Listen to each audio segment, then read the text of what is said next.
एक बार फिर से मैं आपका स्वागत करता हूं इस अबंडेंट लाइफ टेलीविजन प्रोग्राम में। आज के मेरे संदेश का शीर्षक है यीशु मसीह के पुनरुत्थान के द्वारा परमेश्वर का चेहरा। मैं आपके लिए पढ़ रहा हूं यूहन्ना अध्याय 20 वचन 17 से। परंतु मेरे भाइयों के पास जाकर उनसे कह दे कि मैं अपने पिता और तुम्हारे पिता और अपने परमेश्वर और तुम्हारे परमेश्वर के पास ऊपर जाता हूँ। ये घटना तो यीशु के पुनरुत्थान के बाद में हुई थी। जब यीशु अपने पुनरुत्थान के बाद में यहाँ इस पृथ्वी पर बहुत सी जगह पर प्रकट हो रहे थे, वो मरियम के सामने प्रकट होकर उससे ये अद्भुत वाक्य कहते हैं। यीशु का पुनरुत्थान हमारे लिए बहुत सी आशीषों को प्रकट करता है, यहाँ इस पृथ्वी पर और आगे जाकर स्वर्ग में भी। तो मैं यहाँ पर एक आशीष के बारे में बताऊंगा जो हमारे प्रभु यीशु मसीह के पुनरुत्थान ने हमारे लिए हासिल किया है, और वो है कि हमें परमेश्वर का चेहरा दिखाए। चेहरा मतलब परमेश्वर का मुख, परमेश्वर की ज्योति। दोस्तों, हम हर साल ईस्टर मनाते हैं, लेकिन ईस्टर की एक बहुत ही अद्भुत आशीष तो ये है कि परमेश्वर के चेहरे को स्वीकार करें हमारे प्रभु यीशु मसीह के पुनरुत्थान के द्वारा। यहाँ पर इस वचन में यीशु मरियम से कहते हैं, मेरे भाइयों के पास जाकर उनसे कह दे कि मैं ऊपर जाता हूँ मेरे और तुम्हारे परमेश्वर की ओर, मेरे पिता और तुम्हारे पिता की ओर। अब गौर कीजिए, ऊपर जाता हूँ कैसे। बहुत ही महत्वपूर्ण पॉइंट है। थियोलॉजिकल रूप में भी यीशु स्वर्ग में उठाए गए हमारे महायाजक के रूप में। हाँ, अभी इस समय यीशु हमारे स्वर्गीय पिता की उपस्थिति में हैं, हमारे महायाजक के रूप में। कि क्या करें? यीशु स्वर्ग में उठाए गए हैं हमारे महायाजक के रूप में कि हमें बहुत सी आशीषें दें। लेकिन मैं केवल एक अद्भुत आशीष के बारे में कहना चाहता हूँ जो यीशु हमारे महायाजक हम पर उंडेलते हैं परमेश्वर की उपस्थिति में हमारे महायाजक होने के नाते। गिनती अध्याय 6 वचन 22 से वचन 26 तक। फिर यहोवा ने मूसा से कहा, हारून और उसके पुत्रों से कह कि तुम इस्राएलियों को इन वचनों से आशीर्वाद दिया करना, यानी उनसे कहना, यहोवा तुझे आशीष दे और तेरी रक्षा करे। यहोवा तुझ पर अपने मुख का प्रकाश चमकाए और तुझ पर अनुग्रह करे। यहोवा अपना मुख तेरी ओर करे और तुझे शांति दे। इस तरह कहता है। ये पुराना नियम है। परमेश्वर ने मूसा से कहा कि हारून से कहना और उसके पुत्रों से, जो कि उस समय महायाजक था, कि जब भी साल में एक बार जब वो भवन में जाते हैं बलिदान करने के बाद में, उन्हें इस्राएल के लोगों के लिए प्रार्थना करनी चाहिए।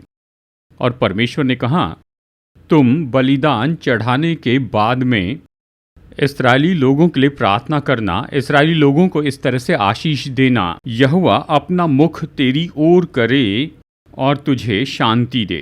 हारून और उस समय के याजकों ने हर साल इसी तरह से किया बलिदान करने के बाद में। लेकिन ये सब कुछ खत्म हो चुका है दोस्तों। अब हम पुराने नियम के याजक पद में नहीं रहें। हमें नए नियम में वापस आना होगा। और नए नियम में हम सब जानते हैं कि यीशु वो तो हमारे महायाजक हो गए। उसने अपना पवित्र जीवन दिया पाप के लिए, हमेशा के बलिदान के रूप में, पाप के प्रायश्चित के लिए। इब्रानियों अध्याय 7 वचन 25 और वचन 26। इसलिए जो उसके द्वारा परमेश्वर के पास आते हैं वो उनका पूरा पूरा उद्धार कर सकता है, क्योंकि वो उनके लिए विनती करने को सर्वदा जीवित है। अतः ऐसा ही महायाजक हमारे योग्य था, जो पवित्र और निष्कपट और निर्मल और पापियों से अलग और स्वर्ग से भी ऊंचा किया हुआ है। यीशु ने अपने प्रायश्चित के द्वारा और निश्चय अपने पुनरुत्थान के द्वारा हमारे लिए उसने बहुत सी आशीषों को हासिल किया। लेकिन एक बहुत ही महत्वपूर्ण आशीष जो यीशु हमें देते हैं हम सब उद्धार पाए लोगों के लिए, वो है, वो तो स्वर्गीय पिता की उपस्थिति में हैं हमारे महायाजक के रूप में और हमारे लिए मध्यस्थी करते हैं। किस तरह से मध्यस्थी करते हैं? बिल्कुल वैसे जैसे हारून ने किया। यहोवा अपना मुख तेरी ओर करे और तुझे शांति दे। ये कितना महिमामय संबंध है पुराने नियम में और नए नियम में। मैं हमेशा कहता हूँ, जब भी कोई पुराने नियम से प्रचार करता है तो बस वहीं पर मत रुकिए, नए नियम में आइए, पुराने नियम के वचन का उपयोग करें कि नए नियम के वचन में से संदेश दे। ठीक है, मैंने सुंदर रीति से इसे किया है। उस समय हारून महायाजक था। उसने प्रार्थना की, प्रभु यहोवा अपना मुख अपनी प्रजा की ओर करे और उन्हें शांति और आशीष दे। बस यही।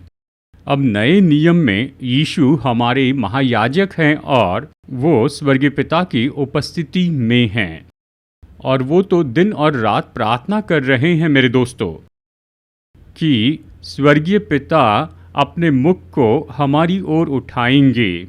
मतलब स्वर्गीय पिता अपने मुख का तेज यानी उसके मुख का प्रकाश हम पर उदय करेंगे। ये ईस्टर सच में कितनी महान आशीष है, हमें ये समझना होगा। और मैं आपको बताऊं, परमेश्वर का वो तेज क्या है और उसे कैसे पाएं, और इसे पाने के लिए हमें क्या करना चाहिए। केवल इस ईस्टर के समय में ही नहीं, लेकिन हमारे पूरे जीवन भर। जानते हैं, यीशु हमारे लिए प्रार्थना कर रहे हैं। स्वर्गीय पिता तो हमेशा तैयार हैं कि हमारी ओर अपना मुख फेरें और हमें आशीष दे। केवल उसकी शांति से ही नहीं, लेकिन उन सारी आशीषों को दे जो यीशु ने अपने क्रूस और पुनरुत्थान के द्वारा उंडेली है।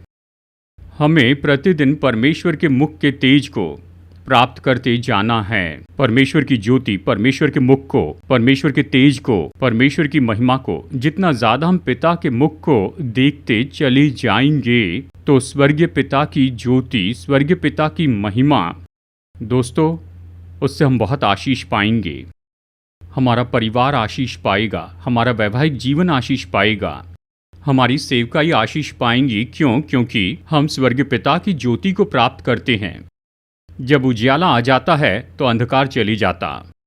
हमेशा याद रखिए, यदि मसीह जीवन में कोई भी अंधकार है, चाहे व्यक्तिगत हो, वैवाहिक हो, या संबंधों का हो, या सेवकाई का हो, यदि उस अंधकार को निकालना है तो ज्योति हमारे स्वर्गीय पिता के मुख को हम पर तेजोमय होना है। हमारे जीवन के हर एक एक पल में परमेश्वर के वचन में परमेश्वर का मुख हमें बहुत से अलग अलग तरीकों से आशीष देता है, और इन आशीषों के संबंध में बहुत से वचन दिए गए हैं।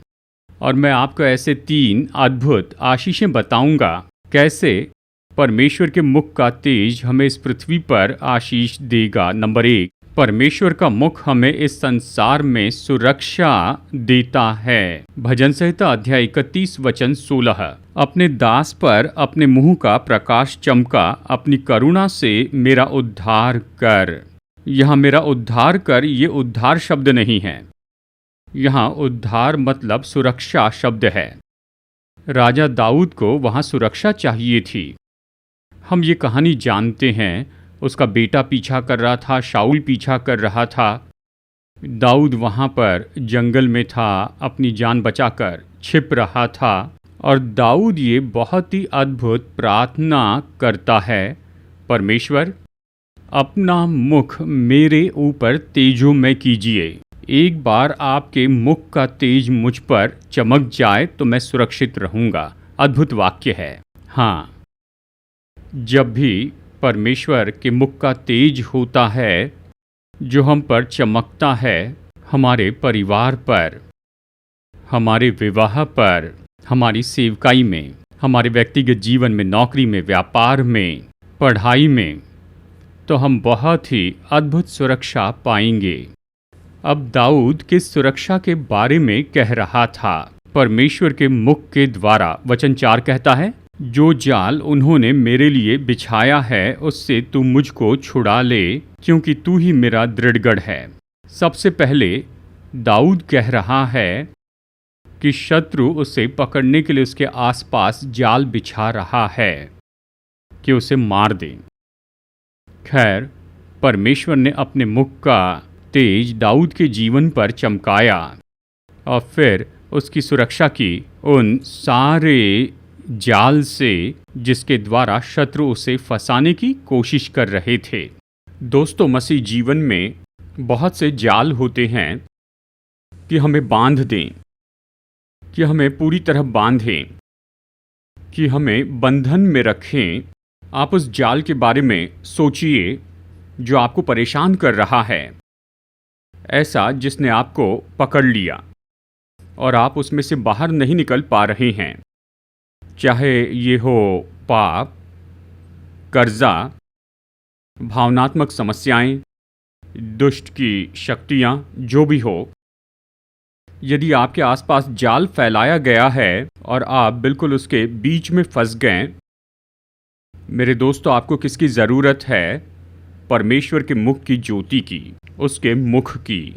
वचन 7 में दाऊद कहता है, मैं तेरी करुणा से मगन और आनंदित हूँ, क्योंकि तूने मेरे दुख पर दृष्टि की है। मेरे कष्ट के समय तूने मेरी सुधि ली है।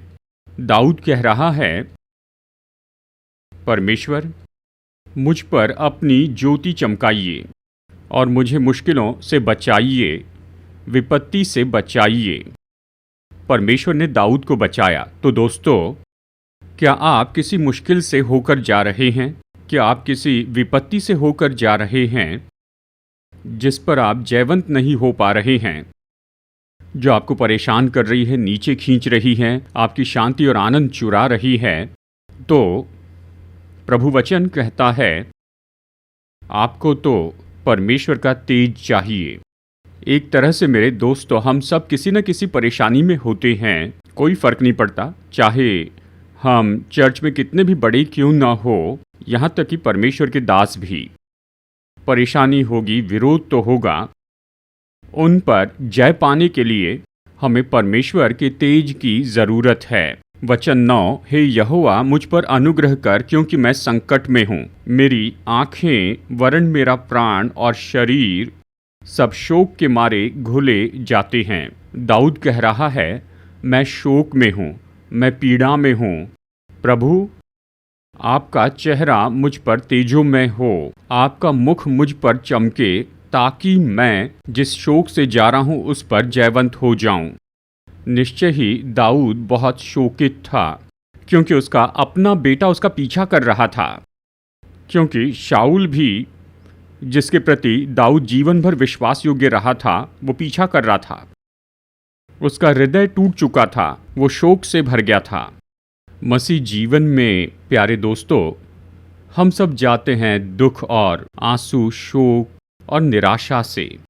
अगर आप इनमें से होकर जा रहे हैं तो सुसमाचार ये है, प्रार्थना कीजिए कि परमेश्वर के चेहरे का तेज हम पर चमके और वो हमारे शोक को आनंद में बदल दे, हमारी निराशा को प्रोत्साहन में बदल दे, हमारी हार को विजय में बदल दे। ये संभव है। और आगे वचन 12 में दाऊद कहता है, मैं मृतक के समान लोगों के मन से बिसर गया, मैं टूटे बर्तन के समान हो गया हूँ। दाऊद टूटा व्यक्ति था, दिल टूटा हुआ था, क्योंकि उसके जीवन में ये सब हो रहा था और आखिरकार वो विजयी हुआ परमेश्वर के मुख के द्वारा। दोस्तों, मसीह जीवन में कई बार हमारा हृदय टूट जाता है। किसी ने हमारे साथ में बहुत ज़्यादा अन्याय किया होगा, या उन्होंने हमें चोट पहुंचाई, या उन्होंने हमें धोखा दिया, हमारा हृदय टूट जाता है। अगर आप में से कोई अभी इस पल ऐसा है तो सुसमाचार यही है, यीशु के पुनरुत्थान के द्वारा यीशु मसीह जो हमारे महायाजक हैं, जो पिता परमेश्वर के दाहिनी ओर बैठे हैं, वो हमारे लिए प्रार्थना कर रहे हैं कि परमेश्वर अपना मुख हमारी ओर उठाए और हमारे टूटे दिलों को वो जोड़ दे। प्रभु ऐसा ही करेंगे दोस्तों, भरोसा रखिए, क्योंकि हमारे दयालु परमेश्वर हैं, अनुग्रहकारी परमेश्वर हैं, प्रेमी परमेश्वर, करुणा में परमेश्वर हैं। वो हमें कभी नहीं छोड़ेंगे, चाहे हम कितने भी बुरे हो, हमसे प्रेम रखते हैं। मैं शाश्वती दूं, प्रभु आपसे प्रेम रखते हैं, चाहे आपने जीवन में कुछ भी क्यों न किया हो। परमेश्वर का अनुग्रह अभी भी आप पर है। सामर्थी बादल के रूप में अब कैसे परमेश्वर के चेहरे का तेज हम पर चमकेगा। जानते हैं, ये तो शारीरिक रूप में संभव नहीं है कि अचानक कोई ज्योति हमारे चेहरे पर आ जाए और परमेश्वर हम पर तेजोमय हो। और कुछ अद्भुत होता है परमेश्वर के वचन में। परमेश्वर के मुख का तेज, गौर से सुनिए, परमेश्वर की सामर्थ के द्वारा आता है, जो परमेश्वर ने हमारे प्रभु यीशु के पुनरुत्थान के द्वारा प्रकट किया है। इफिसियों अध्याय 1 वचन 19 और 20। और उसकी सामर्थ हम में जो विश्वास करते हैं कितनी महान है, उसकी शक्ति के प्रभाव के उस कार्य के अनुसार जो उसने मसीह में किया कि उसको मरे हुए में से जिलाकर स्वर्गीय स्थानों में अपनी दाहिनी ओर बैठाया। ये वचन सब कुछ बताते हैं। यीशु ने अपने पुनरुत्थान के द्वारा उसने बहुत महान सामर्थ खोल दी। इसे पुनरुत्थान की सामर्थ कहते हैं। हम सब जानते हैं ये तो असंभव है, यानी इस तरह का पुनरुत्थान हो जाए, पर यह हुआ था उस प्रायश्चित के कारण जो प्रभु यीशु ने क्रूस पर किया था। और पुनरुत्थान का ये काम तो प्रकट करता है परमेश्वर के उस महान सामर्थ को। और पौलुस कह रहा है यही सामर्थ हमारे लिए उपलब्ध है, पुनरुत्थान की सामर्थ, कि हमें जाल से बाहर निकाले, कि हमें हमारे शोक से बाहर निकाले, कि हमें हमारे आंसुओं से बाहर निकाले और हमें हमारे टूटेपन से बाहर निकाले। बस यही पुनरुत्थान की वो सामर्थ अभी भी हमारे लिए उपलब्ध है। हम इसे कैसे पाते हैं? वचन ये कहता है हम जो विश्वास करते हैं हमारे लिए। बस यही, यीशु के क्रूस पर विश्वास कीजिए, यीशु के पुनरुत्थान की सामर्थ पर विश्वास कीजिए और प्रार्थना कीजिए, पवित्र आत्मा पुनरुत्थान की सामर्थ मेरे जीवन में आप खोल दीजिए, मेरे परिवार में, मेरे विवाह में, मेरी सेवकाई में, मेरी सारी बातों में जिनमें शायद आप समस्या का सामना कर रहे हैं। और जब वो सामर्थ आएगी तो बहुत ही अद्भुत परमेश्वर की ज्योति हम पर आएगी और वो ज्योति, वो सामर्थ बहुत ही अद्भुत रूप में हमें छुटकारा देगी। अब इस सरल सत्य को लिख लीजिए, विश्वास करने का सरल सिद्धांत पुनरुत्थान की सामर्थ में। और जब भी प्रार्थना करते हैं तो कहें, यीशु मैं आपके पुनरुत्थान की सामर्थ पर विश्वास करता हूँ। उस सामर्थ को आप खोलिए और आपके लिए महान काम होंगे। दूसरी बात, परमेश्वर का मुख हमें पुनर्गठन देता है। भजन संहिता 80 वचन 3। हे परमेश्वर, हमको ज्यों का त्यों कर दे और अपने मुख का प्रकाश चमका, तब हमारा उद्धार हो जाएगा। यीशु मसीह जो परमेश्वर की उपस्थिति में हमारे महायाजक हैं, वो हमारे लिए प्रार्थना कर रहे हैं। कहते हैं, पिता मेरे लोगों को ज्यों का त्यों कीजिए, इन्हें आप पुनर्गठन दीजिए। क्या ये अद्भुत नहीं? पुनरुत्थान की सबसे महान आशीषों में से एक है पुनर्गठन होना, वो भी परमेश्वर के मुख के द्वारा।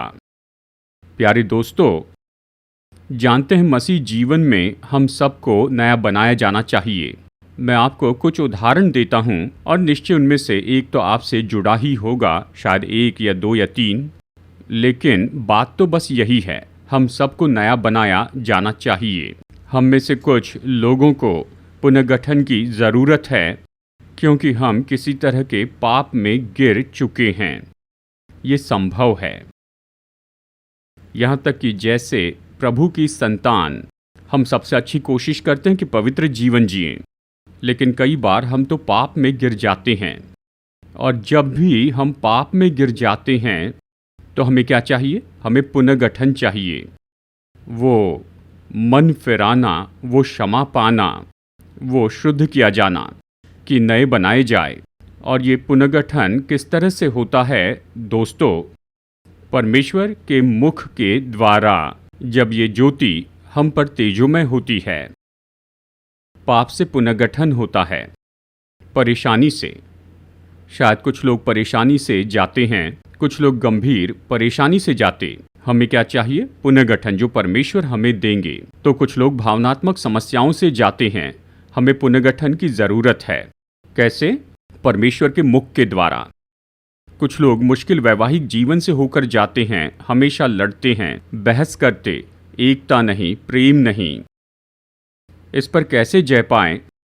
परमेश्वर के मुख के द्वारा पुनर्गठन। मैं आपको ऐसे बहुत कुछ बता सकता हूँ। समस्याएं, कर्जा, गंभीर नहीं होना, बच्चों की समस्या, बुरा व्यापार, दुष्टों द्वारा सताया जाना, चाहे कुछ भी क्यों ना हो। बस 1 या 2 क्षेत्रों के बारे में सोचिए जहां आपको पुनर्गठन की जरूरत है। परमेश्वर के मुख के द्वारा हम कैसे इस पुनर्गठन को प्राप्त कर सकते हैं? परमेश्वर के मुख के द्वारा हमें क्या करना चाहिए? मैं पढ़ रहा हूँ भजन संहिता 26:11। परंतु मैं तो खराई से चलता रहूंगा, तू मुझे छुड़ा ले और मुझ पर अनुग्रह कर। परमेश्वर का मुख हम पर तेजोमय हो कि वो हमें छुड़ाए, हमें नया बनाए, यानी जिससे भी हमारा पुनर्गठन होना ज़रूरी है। तो प्यारे दोस्तों, हमें बस यही तो करना चाहिए कि हम ईमानदारी में चले, सच्चाई से, किसी को धोखा न दें, अपने हृदय में कोई छलावा न रखें, अपने हृदय में कुछ द्वेष न रखें, पारदर्शी रहें। हम कैसे ईमानदारी पाते हैं?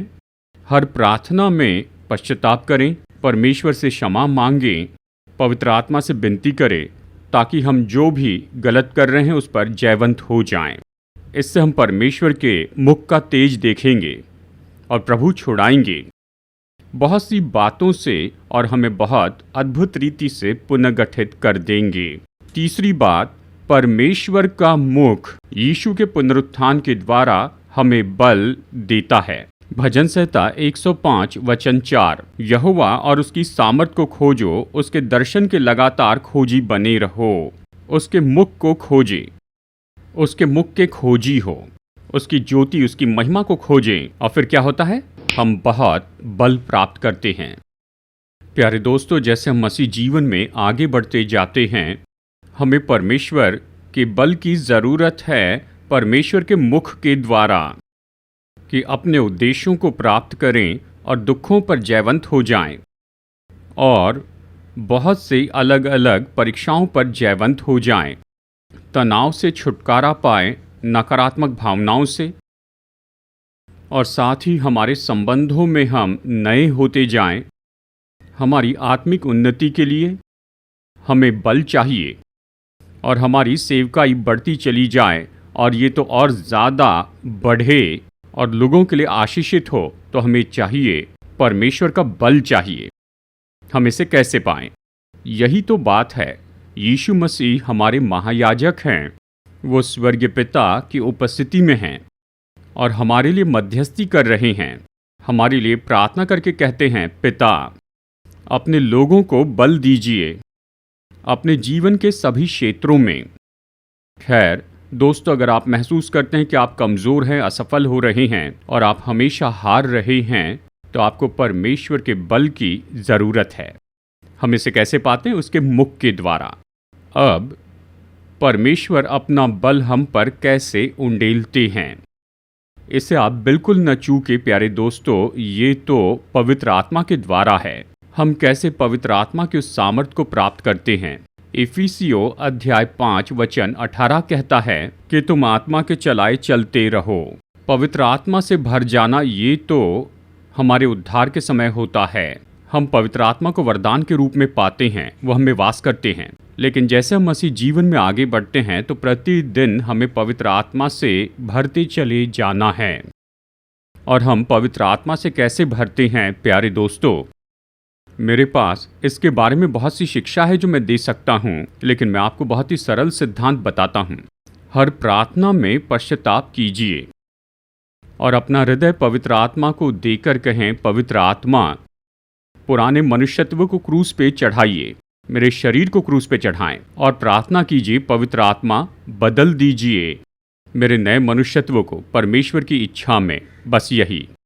जितना ज़्यादा हमारा जीवन परमेश्वर की इच्छा में बदलता चला जाएगा, मतलब परमेश्वर के वचन के अनुसार जितना ज़्यादा हम पवित्र आत्मा से भरते चले जाएंगे, और साथ ही गौर कीजिए, हम में पवित्र आत्मा की ज़्यादा उपस्थिति होगी और पवित्र आत्मा की वो उपस्थिति हमें पवित्र आत्मा की सामर्थ प्रदान करेगी। हर दिन परमेश्वर की इच्छा के अनुसार बदलते चले जाए। वचन के अनुसार पवित्र आत्मा हम पर नियंत्रण करता है। वो हमें भर देंगे, अपनी उपस्थिति से हमें भर देंगे और वो उपस्थिति हमें अद्भुत सामर्थ देगी। और उस सामर्थ के द्वारा मेरे प्यारे दोस्तों, आप और मैं अद्भुत सामर्थ पाएंगे। मुझे भरोसा ये संदेश आपके लिए आशीष है। आइए प्रार्थना करते हैं। अनुग्रहकारी परमेश्वर स्वर्गीय पिता, आपके वचन के लिए धन्यवाद देते हैं। यीशु, हम आपको धन्यवाद देते हैं आपके क्रूस और पुनरुत्थान के लिए। पवित्र आत्मा, आपको धन्यवाद देते हैं हमारे जीवन में आपकी सामर्थ्य और तसल्ली के लिए। मैं इस समय आपके लोगों के लिए प्रार्थना करता हूँ। यीशु, जैसे आप हम सब लोगों के लिए प्रार्थना कर रहे हैं, स्वर्गीय पिता, आप अपने लोगों पर अपने मुख का प्रकाश चमकाएं। जैसे हम पुनरुत्थान की सामर्थ पर विश्वास करते हैं, अपना मुख अपने लोगों की ओर फेरिए और इन्हें पुनर्गठित कीजिए। जैसे हम प्रार्थना करते हैं कि हम तो ईमानदारी का जीवन जीते जाएंगे। स्वर्गीय पिता, आप अपना मुख हम पर तेजोमय कीजिए और हमें सामर्थ्य दीजिए ताकि हम पवित्र आत्मा को समर्पित होकर प्रार्थना करें। पवित्र आत्मा, मेरे शरीर को क्रूस पे चढ़ाइए, पुराने मनुष्यत्व को और नए मनुष्यत्व को परमेश्वर की सिद्ध इच्छा में बदलते जाएं। यहाँ तक कि जब हम ऐसी प्रार्थना कर रहे हैं, स्वर्गीय पिता, हमें अपनी पवित्र आत्मा की उपस्थिति से भर दीजिए और उस सामर्थ्य के द्वारा हमें अद्भुत बल दीजिए कि हम अपने उद्देश्यों को प्राप्त कर सकें और मुश्किलों पर जयवंत हो और उन सभी बातों पर जिन पर हमें जय पानी चाहिए, इस मसीह जीवन में अपने लोगों को आशीष दीजिए। हमारे उद्धारकर्ता और प्रभु यीशु मसीह के सामर्थी नाम में प्रार्थना करते हैं, आमेन। हमारे उद्धारकर्ता प्रभु यीशु मसीह के नाम में आप सभी लोगों को अभिवादन। दोस्तों, कृपया कर आप इस वीडियो को देखिए जो हमारी सेवकाई के बारे में पूरा विवरण देता है। ये सेवकाई तो स्थापित की गई है हैदराबाद, भारत में, और हम 6 महान सेवकाइयों में जुड़े हैं। नंबर 1, मैं टीवी पर आता हूं और 5 भाषाओं में वचन का प्रचार करता हूं। इंग्लिश, हिंदी, तमिल, मलयालम और तेलुगु में। लाखों लाखों लोग इन संदेशों को सुन रहे हैं और वो उद्धार पा रहे हैं और विश्वासी अपने विश्वास में बल पा रहे हैं। और हमारी दूसरी सेवकाई है प्रचार की सेवकाई, जहां मैं बहुत सी जगहों पर जाता हूं, केवल भारत में ही नहीं लेकिन विदेशों में भी। और इस प्रचार की सेवकाई के द्वारा सभी चर्च के विश्वासी परमेश्वर के वचन के द्वारा बल पाते हैं। हमारी तीसरी सेवकाई तो पास्टर्स के लिए कॉन्फ्रेंस हैं। हर साल हम पास्टर्स के लिए 2 कॉन्फ्रेंस करते हैं। लगभग 130 पास्टर्स आते हैं, सभी अलग अलग प्रोटेस्टेंट चर्च से, और 4 दिनों तक हम उन्हें मसीह सेवकाई के अलग अलग दृष्टिकोण के बारे में ट्रेनिंग देते हैं। हम उनकी यात्रा का खर्च चुकाते हैं, रहने खाने की सुविधा देते हैं, हम उन्हें किताब भी देते हैं और साथ ही हम उन्हें नए कपड़े भी प्रदान करते हैं जैसे वो अपने घर लौटते हैं। और चौथी सेवकाई है एमोरी मिशन हॉस्पिटल, जिसके द्वारा हम अद्भुत सेवकाई कर रहे हैं। ऑर्थोपेडिक में, गायनेकोलॉजी और ऑब्स्टेट्रिक्स में बहुत से गरीबों की सेवा करते हैं। हर महीने हजारों गरीब ऐसे मरीज पा रहे हैं बहुत ही उत्तम मेडिकल सहायता इस एमोरी हॉस्पिटल द्वारा। नंबर 5, हमारे 3 अच्छे चर्च हैं जिनके द्वारा हम अच्छी सेवकाई कर रहे हैं और बहुत से लोग अपना जीवन प्रभु को दे रहे हैं। और इन चर्च में प्रभु का वचन प्रचार किया जाता है। ये इन्हें बल देता है और इनकी मदद करता है कि अपने आत्मिक जीवन में बढ़ते जाएं। और हर महीने हम कुछ गरीब परिवारों को ऐसे ही चुनकर उन्हें देते हैं चावल, दाल और दूसरे अनाज। कृपया हमारी सेवकाई के लिए प्रार्थना कीजिए। अगर आप चाहते हैं कि हमारा न्यूज़लेटर पाए जिसका नाम है सीड, तो कृपया अपना पता स्क्रीन पर दिए हुए व्हाट्सएप नंबर पर हमें भेजिए, तो मैं तुरंत ही आपको अपना न्यूज़लेटर भेजूंगा। अगर आप में से कोई हमें कुछ योगदान भेजना चाहता है या एक प्रोग्राम के लिए स्पॉन्सर होना चाहता है, कृपया हमारा QR कोड नोट कीजिए, इसे स्कैन कीजिए और आप हमें ऑनलाइन अपनी भेंट भेज सकते हैं। परमेश्वर आपका आशीष दे, जैसे आप बहुत ही महत्वपूर्ण और कार्यनीति से फलवंत सेवकाई में स्पॉन्सर बनते हैं।